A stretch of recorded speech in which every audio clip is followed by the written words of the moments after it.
उत्तम पाऊसमानामुळे विक्रमी पीक येण्याची शक्यता केंद्रीय कृषी मंत्र्यांकडून व्यक्त.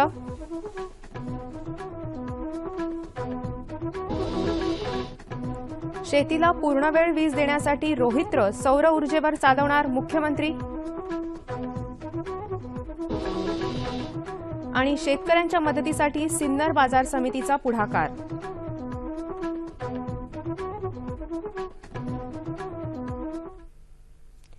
नमस्कार. कृषी वार्ता या बातमीपत्रात मी शर्मिष्ठा म्हात्रे आपलं स्वागत करते. आता पाहूया कृषी विषयक सविस्तर वृत्त. यंदा उत्तम पाऊसमान झाल्यानं विक्रमी पीक येण्याची शक्यता केंद्रीय कृषी मंत्री राधामोहन सिंग यांनी व्यक्त केली आहे. कृषी आणि संलग्न क्षेत्राचा गेल्या वर्षीच्या तुलनेत या आर्थिक वर्षात उच्च विकास दर राहील असा विश्वासही त्यांनी व्यक्त केला. किमान आधारभूत किमतीपेक्षा डाळी आणि इतर पिकांचे दर खाली आल्यास केंद्र सरकार त्यांची खरेदी करेल असं आश्वासन कृषी मंत्र्यांनी दिलं. गेल्या 30 महिन्यातल्या कृषी खात्याच्या कामगिरीविषयी माहिती देण्यासाठी आयोजित केलेल्या पत्रकार परिषदेत ते बोलत होते. दुष्काळामुळे 2015-2016 या आर्थिक वर्षात कृषी क्षेत्राचा विकास दर 1.2% राहिला होता. राज्यातल्या शेतकऱ्यांना दिवसा 12 तास अखंड वीज उपलब्ध करून देण्यासाठी सरकार काम करत असून सौर ऊर्जेवर आधारित कृषीपंप दिल्यानंतर राज्य शासन आता सौर ऊर्जेवर आधारित रोहित्र आणत आहे असं मुख्यमंत्री देवेंद्र फडणवीस यांनी म्हटलं आहे. मोर्शी तालुक्यातल्या ग्रामठुणी इथं संत्रा उन्नती प्रकल्पाचं भूमिपूजन केल्यानंतर ते बोलत होते. राज्यातला शेतकरी आर्थिकदृष्ट्या संपन्न व्हावा यासाठी वीज आणि पाणी मुबलक प्रमाणात उपलब्ध करून द्यायला सरकारनं प्राधान्य दिलं आहे. या बाबींच्या पूर्ततेनं शेतकरी समृद्ध व्हायला वेळ लागणार नाही असा विश्वास मुख्यमंत्र्यांनी व्यक्त केला. शासनानं शेतकऱ्यांच्या मदतीसाठी सुरू केलेल्या शेतीमाल तारण योजनेबाबत माहिती देण्यासाठी सिन्नर बाजार समितीनं पुढाकार घेतला आहे. यंदा पाऊसमान चांगलं झाल्यानं पीक जोमात आहे. अशा वेळेला शेतमालाचे भाव खाली येऊन व्यापारी कमी भावात माल घेऊन साठवणूक करण्याची शक्यता असते. शेतकऱ्यांची अडचण लक्षात घेऊन शेतीमाल तारण योजनेअंतर्गत शासनानं पणन महासंघाच्या वतीनं शेतमाल वखारीत ठेवून त्यावर 70% रक्कम आणि बँक खात्यातून 6% व्याजावर अल्पमुदतीचं कर्ज देण्याची सोय केली आहे. यामुळे शेतकऱ्यांना योग्य बाजारभावासाठी थांबणं शक्य असून खर्चासाठी पैसाही उपलब्ध होणार आहे. शेतकऱ्यांना या योजनेची माहिती व्हावी यासाठी सिन्नर बाजार समितीनं ठिकठिकाणी फलक लावले असून बाजार समितीचे कर्मचारी तत्परतेने माहिती देत आहेत.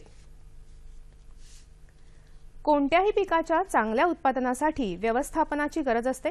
पाणी व्यवस्थापनाबरोबरच अन्नद्रव्य आणि खत व्यवस्थापनही तितकंच महत्त्वाचं असतं. यासाठी गरज असते ती माती परीक्षणाची. त्यायोगे संतुलित खताचा वापर करून योग्य ते उत्पादन घेता येऊ शकतं.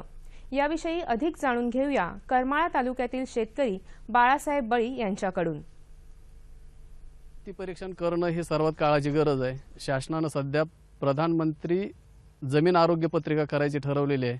कारण सर्वच जमिनीचं जर आरोग्य आपण विचारात घेतलं तर खताचं किंवा न्यूट्रिएंट्सचं जर व्यवस्थापन केलं तरच आपण शेतीत यशस्वी होतो. आपण मोगमपणे जे खताच्या मात्रा देतोय त्याच्यामुळे आपलं नुकसान होतंय. कारण वाजवीपेक्षा जास्त खतं देणं किंवा वाजवीपेक्षा जास्त पाणी देणं हे जमिनीला अपायकारक असते. म्हणजे जमीन नापीक बनवण्यासाठीचाच आपण कार्यक्रम आखतोय. त्याच्यामुळे माती परीक्षणानुसार संतुलित खताचा वापर जर आपण केला तर आपण शेती क्षेत्रात यशस्वी होतोय. आता पाहूयात बाजारभाव. जाणून घेऊया अहमदनगर कृषी उत्पन्न बाजार समितीकडून प्राप्त झालेले शेतमालाचे बाजारभाव. हे भाव शेतीमालाच्या उत्पादकांसाठी आहेत. निराळा उल्लेख नसल्यास हे भाव प्रति क्विंटल आहेत. ज्वारी 2061 1600, बाजरी 1400 1300, मका 1200 1180, वांगी 700 500, कोबी 400 200, फ्लॉवर 500 300, संत्री 3500 2500, कलिंगड 600 400 आणि डाळिंब 9500 आणि 250. बाजारभावाविषयक अधिक माहितीसाठी www.agmarknet.nic.in या संकेतस्थळाला भेट द्या. आता पाहूयात हवामान वृत्त आणि हवामानाचा अंदाज.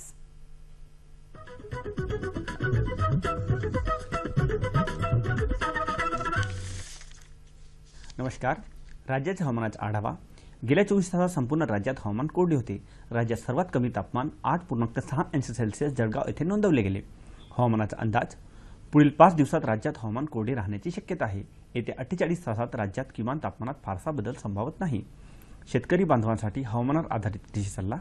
उत्तर मध्य महाराष्ट्र व मराठवाड्यातील काही जिल्ह्यात रात्रीचे तापमान 10 डिग्री सेल्सिअस किंवा त्यापेक्षा कमी राहण्याची शक्यता असल्याने केळी व द्राक्ष बागेंचे संरक्षण करण्यासाठी बागेस सायंकाळी ओलीत करावे. तसेच केळीच्या घडांना 6% छिद्रित पॉलिथिन बॅगचे आवरण करावे. विदर्भामध्ये फळबागेंचे थंडीपासून संरक्षण करण्यासाठी हलके पाणी द्यावे. पूर्व विदर्भामध्ये भात पिकांचे थंडीपासून संरक्षण करावे. जनावरांचे व कोंबड्यांचे थंडीपासून संरक्षण करावे. विभागावर कृषी सल्ला. आधी कोकण. भुईमुगाची पेरणी केल्यानंतर 3 दिवसांनी हलके पाणी द्यावे व नंतर 10 ते 12 दिवसांच्या अंतराने पिकांना ओलीत करावे. तसेच सूर्यफूल, मोहरी पिकांना वेळेवर पाणी द्यावे. कलिंगड पिकांमध्ये मर या रोगाचा प्रादुर्भाव दिसून येताच कार्बेंडेझियम 1 ग्रॅम प्रति लिटर या प्रमाणात वेलींच्या बुंद्याशी ओतावे. कलिंगड वेलीच्या सभोवती सुक्या गवताचे किंवा प्लॅस्टिकचे आच्छादन करावे. मध्य महाराष्ट्र विभागासाठी सल्ला. ज्या ठिकाणी गहू पेरणी करून 21 दिवस झाले असतील त्या ठिकाणी नत्रांच्या खताचा दुसरा हप्ता हेक्टरी 60 किलो या प्रमाणात द्यावा. पेरणीनंतर साधारणपणे दर 18 ते 21 दिवसाच्या अंतराने पाण्याच्या पाळ्या द्याव्यात. सुरू ऊसाच्या लागवडीकरिता को 86-0-32 नीरा, को 94-0-12 सावित्री किंवा को M-02-65 त्यालाच फुले 265 म्हणतात या जातींचे 10 ते 11 महिन्यांचे वाढीचे चांगले जाड रसरशीत डोळे फुगवलेले बियाणे निवडावे. द्राक्ष पिकावरील भुरी रोगाच्या नियंत्रणासाठी 80% पाण्यात विरघळणारे गंधक 20 ग्रॅम किंवा डिनोकॅप 5 मिलीलिटर 10 लिटर पाण्यात मिसळून फवारणी करावी. मराठवाडा विभागासाठी सल्ला. रब्बी ज्वारीच्या पोटरी अवस्थेत पाणी द्यावे. मावा किडींचा प्रादुर्भाव आढळून आल्यास डायमेथॉइड 10 मिलीलिटर प्रति 10 लिटर पाण्यात मिसळून फवारणी करावी. करडई पिकात काळा मावा यांचा प्रादुर्भाव आढळून आल्यास त्यांच्या नियंत्रणासाठी डायमेथॉइड 10 मिलीलिटर प्रति 10 लिटर पाण्यात मिसळून फवारणी करावी. विदर्भासाठी सल्ला. मोहरी पेरणीनंतर 15 ते 20 दिवसांनी विरळणी करावी. आवश्यकतेप्रमाणे निंदन करावे. पेरणीनंतर 30 दिवसांनी ओलितासोबतच हेक्टरी 25 किलो नत्र द्यावे. गहू पिकांतील तांब्याच्या बंदोबस्तासाठी अलग्रिप या तणनाशकाची प्रति हेक्टरी 4 ग्रॅम क्रियाशील घटक किंवा 20 ग्रॅम औषधीचे 500 लिटर पाण्यात मिसळून पेरणीनंतर 20 ते 30 दिवसांनी फवारणी करावी. धन्यवाद. जाणून घेऊया राज्यातल्या प्रमुख शहरांचं तापमान कमाल आणि किमान अंश सेल्सिअसमध्ये. मुंबई 35-21, पुणे 30-9, नागपूर 30-10, औरंगाबाद 30-10, सोलापूर 31-14 आणि नाशिक 30-9. हवामानविषयक अधिक माहितीसाठी www.imdmumbai.gov.in या संकेतस्थळाला भेट द्या.